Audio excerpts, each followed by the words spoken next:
আসসালামু আলাইকুম ওয়া রাহমাতুল্লাহ। প্রিয় দর্শক, আপনাকে ছেড়ে চলে গিয়েছে। আমি যে আয়াতটি বলবো সেই আয়াতটি পড়ে আপনার নিজের শরীরে ফু দিবেন, সে যেখানেই থাকুক আবারও আপনার কাছে ফিরে আসবে। প্রিয় দর্শক, খুবই কার্যকরী পাওয়ারফুল একটি আমল, কোরআনী আমল। ধৈর্য সহকারে ভিডিওটি শেষ পর্যন্ত দেখুন, দেখলে বুঝতে পারবেন কত দামি এবং কত উপকারী। প্রিয় দর্শক, বিস্তারিত ভাবে আমি ভিডিওর মাঝে বলবো, তবে ভিডিওটি শুরু করার আগে আপনাদের কাছে একটা রিকোয়েস্ট, যারা আমার চ্যানেলের মধ্যে নতুন আছেন অবশ্যই চ্যানেলটি সাবস্ক্রাইব করে পাশে থেকে বেল আইকনটি বাজিয়ে দেবেন। প্রিয় দর্শক, অনেক সময় স্ত্রী তার স্বামীকে ছেড়ে চলে যায়, স্বামী তার স্ত্রীকে ছেড়ে চলে যায়, অথবা ভালোবাসার মানুষটি তাকে ছেড়ে চলে যায়। যে কোনো কারণে তার কাছ থেকে অনেক দূরে সরে গিয়েছে, সামান্য একটা বিষয় নিয়ে ঝগড়া হয়ে তার সংসার থেকে অনেক দূরে চলে গিয়েছে, কিন্তু আপনি চাচ্ছেন সে আপনার কাছে ফিরে আসুক, আপনার মহব্বতের মানুষ আপনার কাছে ফিরে আসুক, সেই জিনিসটা আপনি চাচ্ছেন। এরকম যদি করতে চান, আপনি আমলটি করবেন, করে আপনার নিজের শরীরের মধ্যে ফু দিবেন, সে পাগলের মতো আপনার কাছে চলে আসবে। প্রিয় দর্শক, সে আমলটি কিভাবে করবেন, কখন করবেন, বিস্তারিত ভাবে বলতেছি। প্রিয় দর্শক, সে আমলটি করার জন্য সর্বপ্রথম আপনাকে উযু করে নিতে হবে, পবিত্র হয়ে নিতে হবে। পবিত্র হয়ে উযু করে আমলটি করবেন। সর্বপ্রথম 3 বার ইস্তিগফার পাঠ করবেন। কতবার? 11 বার ইস্তিগফার পাঠ করে দিবেন।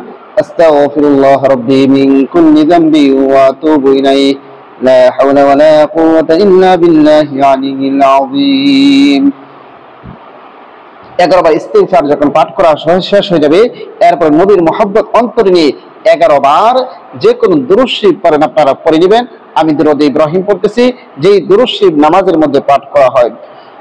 اللهم صل على محمد وعلى آل محمد كما صليت على إبراهيم وعلى آل إبراهيم إنك حميد مجيد اللهم بارك على محمد وعلى آل محمد كما باركت على إبراهيم وعلى آل إبراهيم إنك حميد مجيد।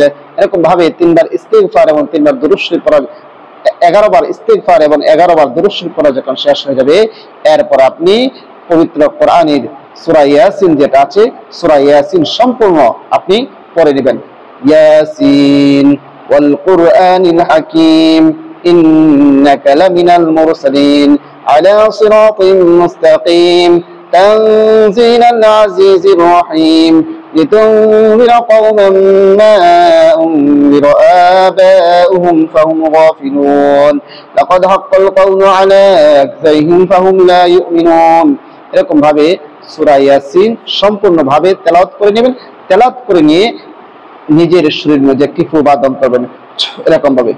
আর যদি সূরা ইয়াসিন যদি না পারেন, তাহলে আরেকটি দোয়া আছে, আল্লাহ পাক রব্বুল আলামিনের সিফাতি নাম ইয়া আরহামার রাহিমিন, 100 বার পরে আপনার শরীরের মাঝে ফু দিবেন।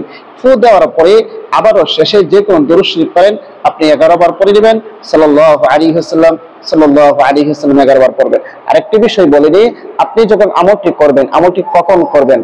প্রিয় দর্শক, গভীর রাতে 2টা অথবা 3টা যখন বেজে যায়, নিরিবিলি অবস্থার মধ্যে আপনি আমলটি করবেন, এবং আমলটি করার আগে অবশ্যই 2 রাকাত নফল নামাজ আদায় করে নেবেন। এরপর আপনি আমলটি করবেন।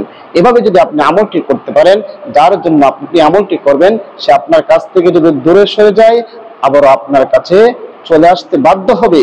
আপনার স্ত্রী আপনার কাছ থেকে দূরে সরে গিয়েছে, আপনার স্বামী আপনার কাছ থেকে দূরে সরে গিয়েছে, আপনার মহব্বতের মানুষ আপনাকে ছেড়ে চলে গিয়েছে, সে চলে আসতে বাধ্য হবে। আপনি যদি আমলটি সঠিকভাবে সহিশুদ্ধভাবে আল্লাহর উপর পূর্ণ আস্থা থেকে করতে পারেন, 2-3 দিন যদি আপনি এভাবে আমল করতে পারেন, ইনশাআল্লাহ কাজ হয়ে যাবে। প্রিয় দর্শক, ভিডিওটা বেশি করে শেয়ার করে দিবেন। আর অনুমতি নিতে হবে না, শুধু একটা শর্ত হচ্ছে ভিডিওটার মধ্যে একটি কমেন্ট করবেন, লাইক করবেন, ভিডিওটা শেয়ার করে দিবেন।